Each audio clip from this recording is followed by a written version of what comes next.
Now at 9, we're learning more about the company considering taking over an old hospital in Fort Scott, Kansas.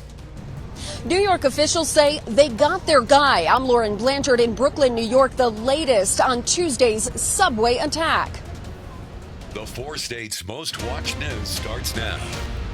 Thank you for joining us tonight. I'm Jordan Abbey. We are learning more about the company considering taking over an old hospital in Fort Scott and concerns of some former company employees. Noble Health, a Kansas City-based healthcare company, is looking to come to Southeast Kansas despite recently ceasing all operations at its 2 hospitals in Missouri. Noble employees in Missouri reached out to us, voicing concern about Noble potentially coming to Bourbon County. KOAN's Bronte Sorosky spoke with county officials as well as a former employee, several of them who wish to stay anonymous. We started to notice that supplies weren't coming in. It took months for us to actually get some. An employee from the Audrain Community Hospital in Mexico, Missouri, remembers when she noticed issues with her employer, Noble Health Corporation. No one has been paid since our last pay period. Noble Health has suspended all operations in Mexico and Fulton, Missouri. Now they're looking to take over the old Mercy Hospital building in Fort Scott. First, they're conducting a feasibility study. We will end up with a feasibility study that's more robust than we've ever had. If we can hopefully add services to that building, I mean that would be our goal, is to add services and to have a very small hospital of some kind. But Commissioner Clifton Beth says the building still belongs to the county. The county owns the building. And the county is still, nothing has been transferred to Noble Health or any other entity. Bourbon County is still owner of that building. And so, so Noble doesn't have ownership of that building. So there shouldn't be a concern there. And I know there is, because I've had people say, well, no, we didn't give the building to Noble Health. Beth says the original plan was to give the hospital to Noble. So Noble Health turned it down. So in my eyes, that's a good thing. They did the right thing. They said, apparently we have some trouble and we're not going to add you to it. So the county is awaiting the results of the study. We have no intention of transferring that building at this point to anybody until we see that feasibility study. Another former employee says she worries what happened in Missouri could happen in Kansas. We're all looking for other jobs because we don't have a date to come back.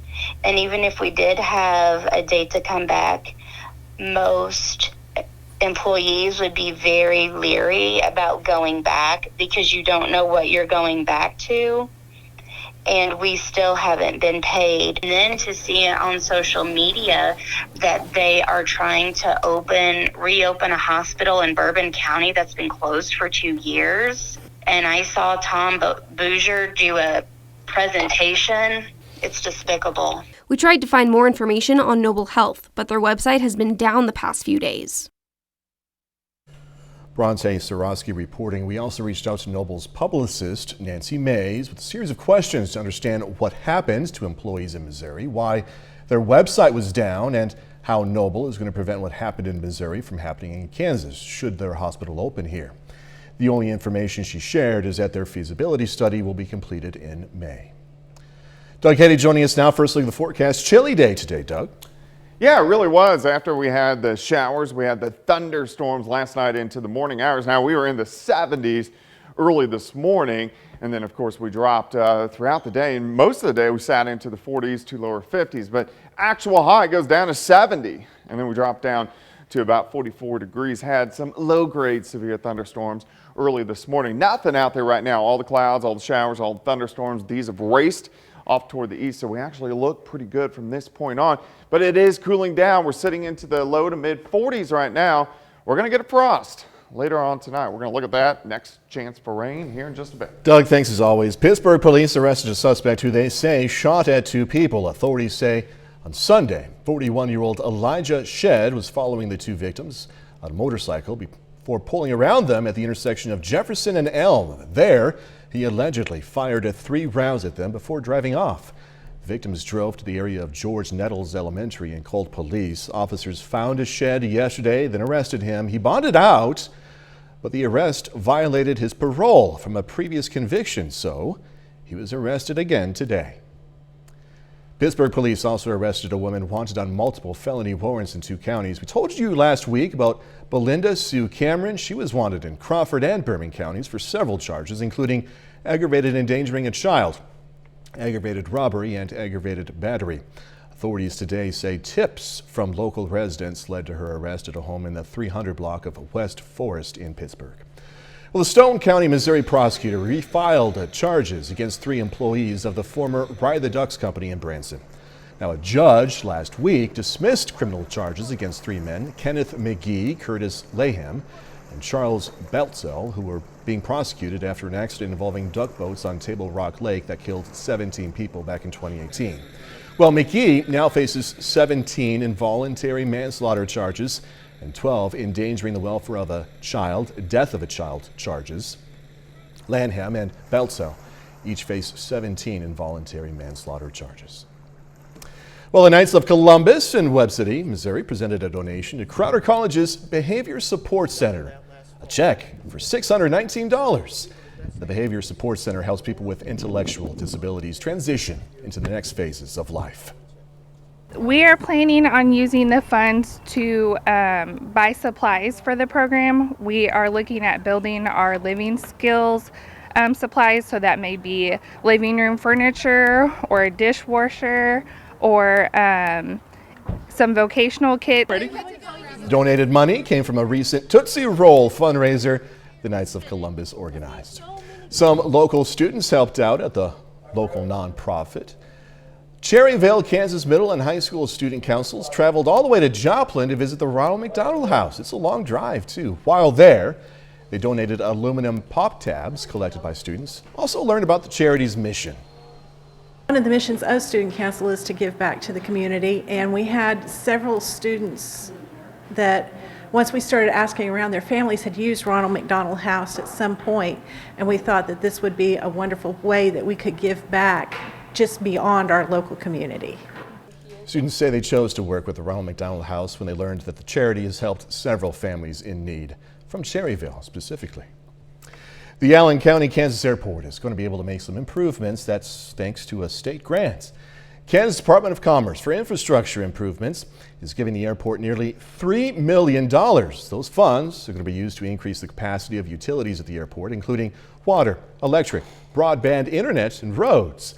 Officials say they hope to improve the airport and add an industrial park surrounding it. That way we're even more shovel ready and even closer to being a certified site for those industries that are attracted or in the state or attracted to the state. Says, hey, we need acreage near an airport, near a highway that's ready to go with utilities ready to be installed. The county is going to provide a 25% match for the grants, totaling around $726,000. Well, the suspect in yesterday's violent New York City subway attack is now in custody. He faces up to life in prison if convicted. Fox News correspondent Lauren Blanchard has more. My fellow New Yorkers, we got him. After an intense, nearly 30-hour search, New York police have taken 62-year-old Frank Robert James, the suspect in Tuesday's Brooklyn subway shooting, into custody. We were able to shrink his world quickly. There was nowhere left for him to run. James will face federal charges, including one for a terrorist attack on mass transit. Police say he shot 33 rounds into a crowded subway train and set off smoke canisters before the 9mm handgun miraculously jammed. 10 were shot, dozens were injured. James was picked up in Manhattan's East Village after a frantic search. Police sent emergency alerts to phones in the area asking for tips and offering a $50,000 reward. It worked. I see the people walking behind him and he have like bag, small bag. I don't know what he have inside. He bought it on the floor. I was thinking he's gonna do something here. Investigators are still trying to determine a motive, now looking into his social media postings. According to police, James has a long history of run-ins with police. The attack also raising questions about subway safety. Mayor Eric Adams is not ruling out installing new technology. Some commuters say despite the concerns, they'll keep taking the subway. Of course, I'm a little more anxious I'm a little anxious, but it's not going to stop me from taking the subway. Police say it is an active investigation, and James could face up to life in prison if convicted. In Brooklyn, New York, Lauren Blanchard, Fox News. Delta Airlines lost money in its recent quarter, though the loss was not as bad as expected, and it returns to making money in March. The airline is seeing demand for travel picking up, and it's predicting revenue is going to improve in the current quarter. Chief Executive Officer Ed Bastian says Delta is seeing a historic level of sales activity, and booking volumes are higher than the airline has ever seen in its history. Speaking of airplanes and travel on public transportation, Americans are going to be required to wear those masks for another 2 weeks on public transportation. This after the Centers for Disease Control and Prevention extended the mandate today for U.S. travel. Fox News correspondent Jonathan Seary has the latest tonight from Atlanta. The Centers for Disease Control and Prevention is extending the current transportation mask mandate for another 2 weeks. This comes after the regulation requiring people to wear masks on airplanes, buses, and other forms of transit was set to expire on April 18th. The mandate will now run through May 3rd. The CDC says the extension was made out of an abundance of caution as they assess the BA.2 subvariant. Health experts say states should expect a slight rise in cases over the next several months, but nothing like what we saw during the winter surge. We do expect to see outbreaks flaring up where people are not protected. The same variant is also responsible for a continued lockdown in China, including in Shanghai, where some residents are still unable to leave their homes after more than 2 weeks. Chinese officials have not confirmed when restrictions will lift and say the outbreak is showing no signs of improvement. Meanwhile, here in the U.S., the BA.2 variant now represents 86% of new cases across the country. Sharp increases are being reported in several major U.S. cities, including New York, Philadelphia, and Washington, D.C. Officials are hopeful high vaccination rates and natural immunity will prevent large-scale hospitalizations and deaths. The best way to protect yourself is to get vaccinated and boosted when recommended. I think mandates need to go, but I don't think that mitigating strategies need to go. They're two different things. Federal data released this week confirmed 2021 was the deadliest year in U.S. history, with many of those deaths blamed on COVID-19. In Atlanta, Jonathan Seary, Fox News. KOM News at 9 on Fox 14 takes this time now to honor another four-state hero. Charles Ross Jr. served in the U.S. Air Force and U.S. Army from 1942 to 46. Native of Galena, Kansas, Ross won several awards, and we are proud to thank and salute Sergeant Charles Ross Jr. He's tonight's four-state hero. Doug Heddy's next with a complete look at the forecast, and later a Pitt State All-American returns from an ACL injury for his final season with the Gorillas. Details in sports.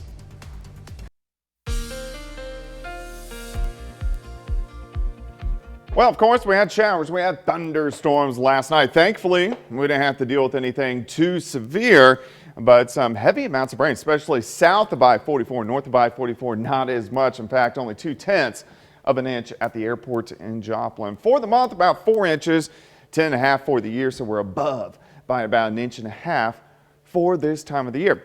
All right, but we did go the other direction on the temperatures. Look at this yesterday, into lower 80s.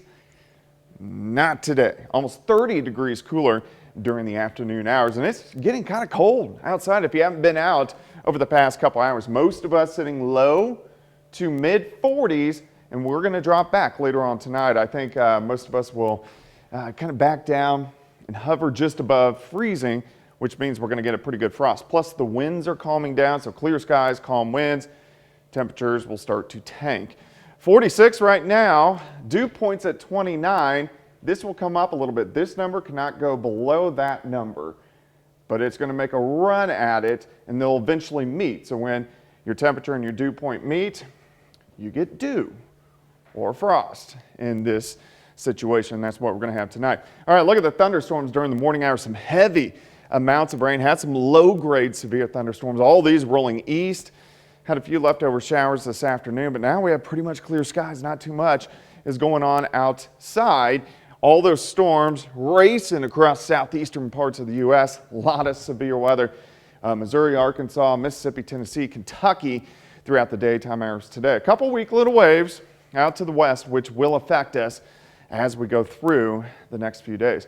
All right, temps for us tonight. We're backing down, hovering just above freezing. So that's why we're going to have a frost across the region. But Thursday looks pretty good. Plenty of sunshine.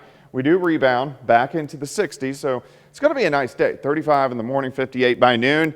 High temp, 64. A little breezy late in the day. Southerly winds 5 to 15. Gusts a little bit higher than that. All right, tomorrow night, still pretty much clear skies till late. Then we'll get some clouds in here. Friday morning, we'll most likely get some scattered thunderstorms, especially on the Missouri side, that blow right on through, and then a few more trying to pop up late in the afternoon into the evening.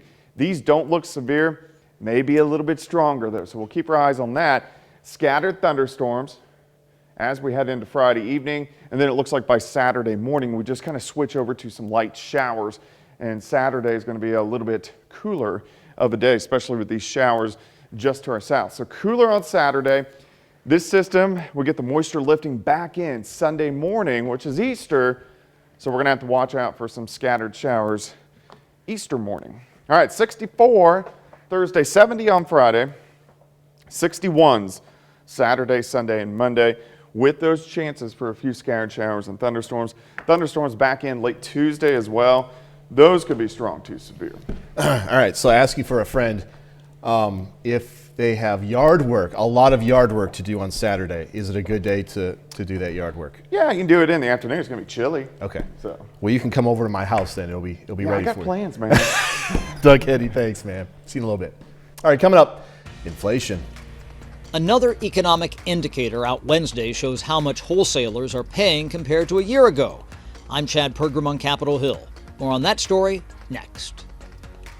Fox. Another key economic indicator out today reveals wholesale prices surged again in March by more than 11%. That's more than most economists expected.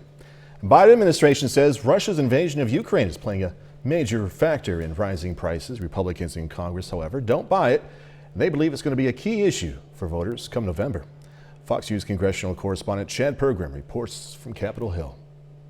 For the average American making trips to the grocery store or the gas pump, it's been a challenging year. Consumers paying more for pretty much everything these days, including monthly rent payments. I'm a single mom, and I have only me to count on. I don't have two salaries. I have one salary. The Labor Department released the March Producer Price Index on Wednesday. It measures inflation at the wholesale level. The report revealed prices surged 11.2% compared to a year ago. Economists and investors are mixed on whether the trend will continue. I hope we are at peak inflation, but the data is not proving that. The Biden administration casts much of the blame on Russia's invasion of Ukraine, especially when it comes to gas. Your family budget, your ability to fill up your tank, none of it should hinge on whether a dictator declares war and commits genocide in half a world away. The issue is at the forefront for Republicans in their quest to wrest control of both chambers of Congress in this fall's midterms. They argue the Biden administration's domestic energy policies and last year's COVID relief package are why inflation soars to record levels. We do have to talk about it in realistic terms rather than just blame somebody else, blame the big oil companies, blame Putin, blame, the previous president or whatever the case might be. We need to admit we have a challenge and take it on. The new report fuels talk that the Federal Reserve will raise interest rates sometime next month.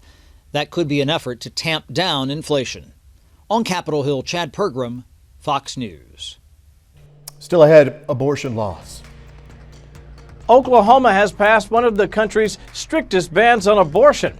I'm Kevin Cork with a look at the law's implications, plus why Michigan is planning to make abortions a, quote, protected right. That's coming up.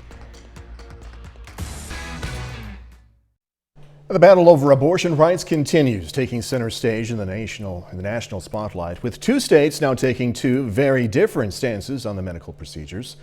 Fox News correspondent Kevin Cork has more on Oklahoma's new law banning nearly all abortions and why Michigan is fighting to make abortions a protected right.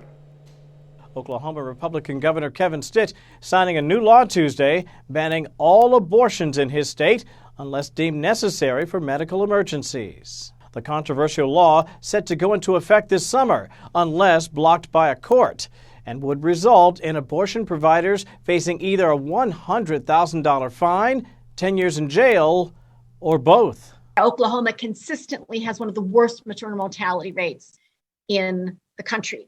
He should be doing everything he can to prevent totally preventable pregnancy-related deaths. Critics say the law poses serious implications for women in neighboring states as well. After Texas passed its near-total ban on abortions last year, Planned Parenthoods in Oklahoma reported a 2,500% increase in women from Texas going to the Sooner State for the procedure. But now that's all expected to end.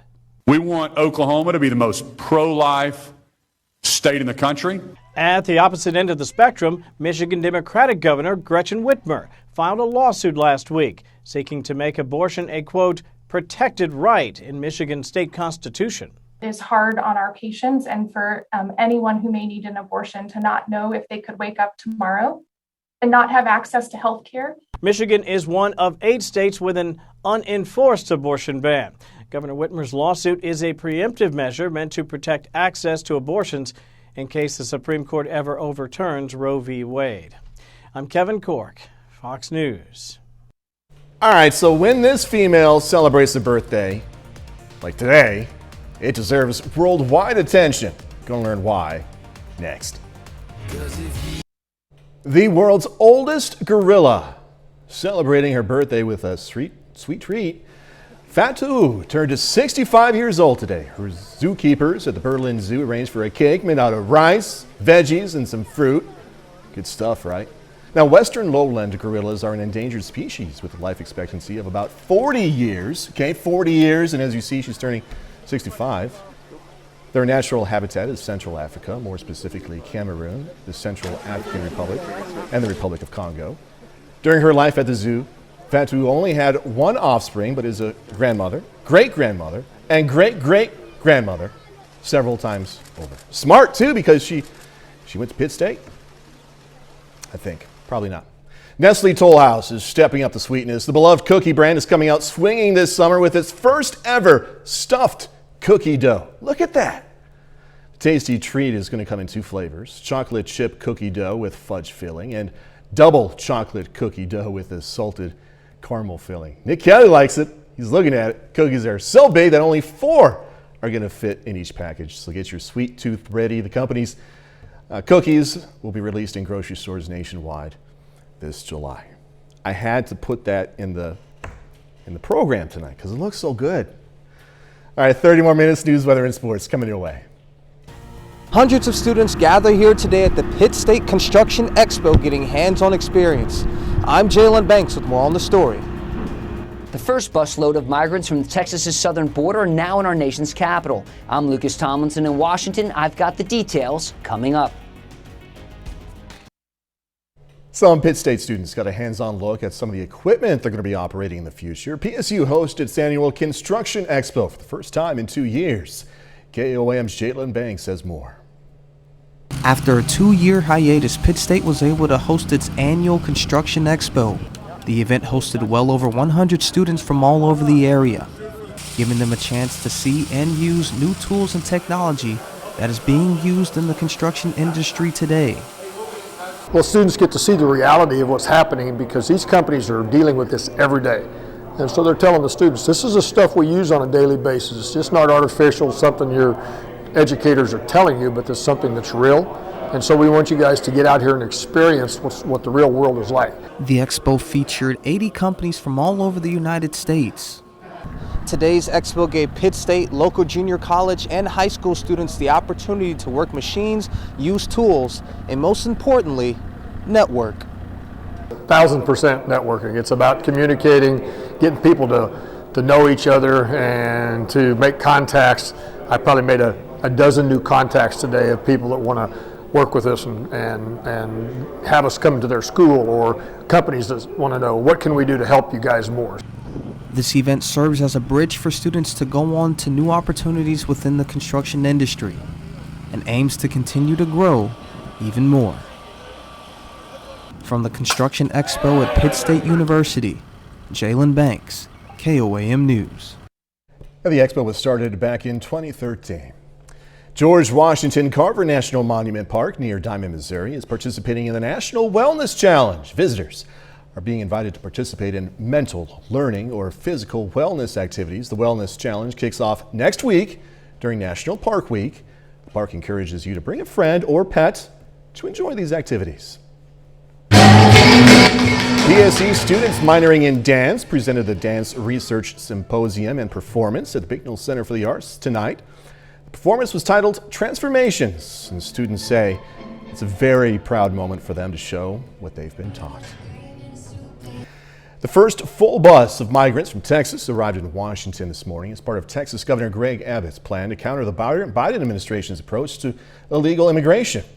Fox News correspondent Lucas Tomlinson is in D.C. and spoke to some of these passengers. The first busload of migrants arrived in Washington, D.C. Dozens of illegal immigrants, including 19 males, 4 females, and 2 children from Del Rio, Texas. They got off the bus just blocks from the U.S. Capitol. I want an opportunity to get ahead. I want a job, an opportunity to move forward. The transport is part of the plan Texas Governor Greg Abbott announced last week in response to the Biden administration's plan to drop Title 42, something both Democrats and Republicans worry will cause an additional surge in migration. Texas is providing charter buses to send these illegal immigrants who have been dropped off by the Biden administration to Washington, D.C.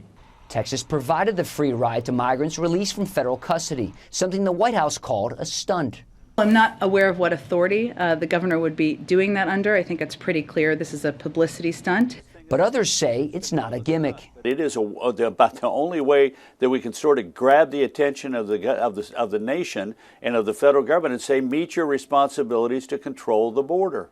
For these migrants, it's nearly the end of a 4-month journey, walking from Venezuela all the way to the U.S. border. Now they're hoping to leave Washington and head to Miami for the chance at a better life. Human rights matter here. You get treated like a person. Everyone who got off the bus has already been processed. They no longer have an obligation to report to ICE, but can do so if they want an asylum hearing. In Washington, Lucas Tomlinson, Fox News. A bit later, more specifics on the effects of inflation. Americans are paying a lot more to feed themselves. I'm Lydia Hu with the Fox Business Network. Coming up, hear from a small business owner forced to raise her prices and modify her menu as food costs reach a 40-year high.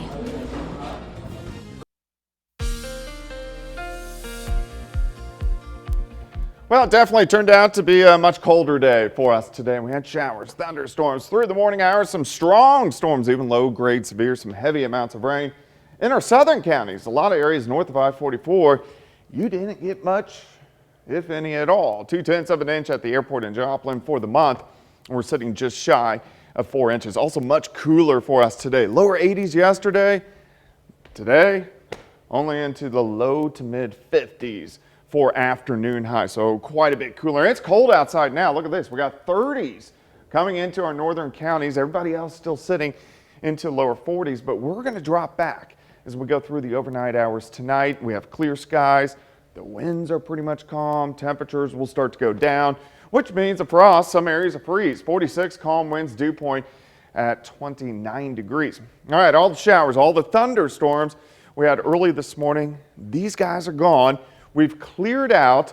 All that severe weather is racing off toward the east. In fact, you can see the line of storms really from Kentucky, Tennessee, down through Mississippi, and even parts of Louisiana.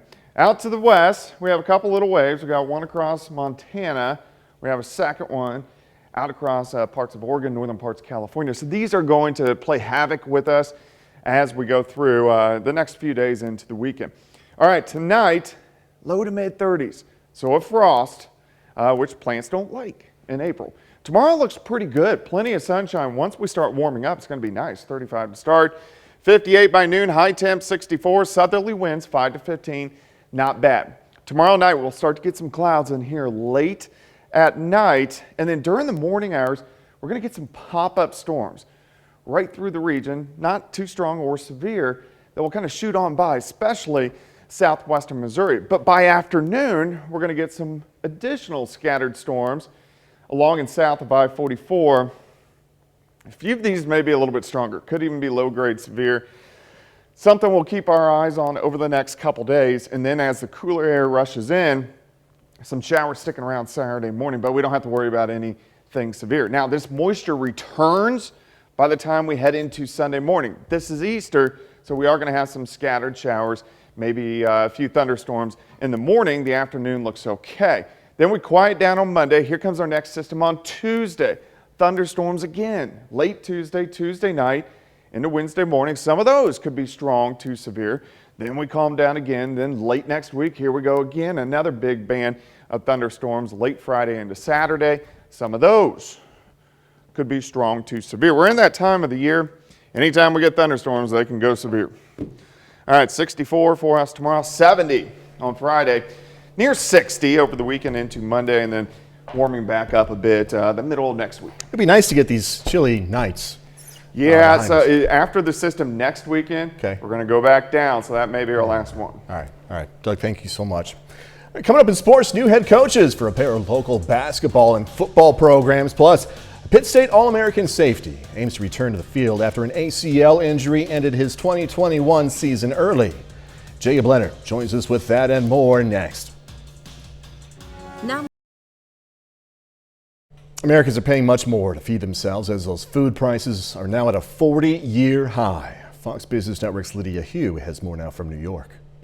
Food prices are the highest they've been in more than 40 years, and it's really impacting small businesses like this restaurant, Blue Park Kitchen, where they serve customizable salads made right here at the counter. But every ingredient that you see here has increased over the past year. Lettuce up 12% over the year. Salad dressings up about 14%. The meats up almost 15%, and the fresh veggies up about 6%. Now, last August, the owner said she was committed to not raising her prices, not even by a penny. But with rampant inflation, that has recently changed.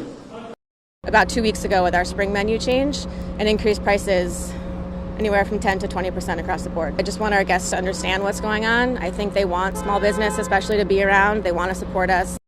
A recent survey of small businesses shows 31% of owners say rising inflation is their number one problem. It also shows that inflation has now beat out labor issues as a small business owner's top concern. We're reporting from Manhattan, New York. Lydia Hu for Fox Business. All right, Casper the Friendly Ghost coming back as a new TV series. Hollywood Nation coming your way. An SNL alum has a new comedy series coming to Apple TV+. Stranger Things reveals an epic battle for the 4th season. We got more news for you. Here's Fox's Ash Dvorkin with the latest from the Hollywood Nation. You've broken everything. The Hawkins crew battle a new monster. A friendly ghost comes back to life, and Rudolph hits rock bottom in the Hollywood Nation. Apple TV Plus released first look images and a premiere date for Maya Rudolph's new comedy series, Loot. The Emmy Award-winning actress plays a billionaire whose life spirals out of control after her husband leaves her. Nearing rock bottom, she learns she has a charity foundation that leads her on a journey of self-discovery. The first 3 episodes premiered June 24th, followed by a new episode weekly. That one's easy. Casper the Friendly Ghost is coming back for another haunting. According to Deadline, Peacock is developing a live-action series based on the iconic character. The show will be a horror adventure that reimagines the origin of Casper in a coming-of-age story that explores what it means to be alive. And the Hawkins gang will face a new enemy from the Upside Down. Netflix released the official trailer to Stranger Things Season 4, revealing the group of friends being threatened by a new and horrifying supernatural threat. The only one who can stop it is Eleven, but she has to figure out how to get her powers back. Season 4 will be split into 2 parts, with the first half premiering May 27th. In Hollywood, Ashley Dvorkin, Fox News.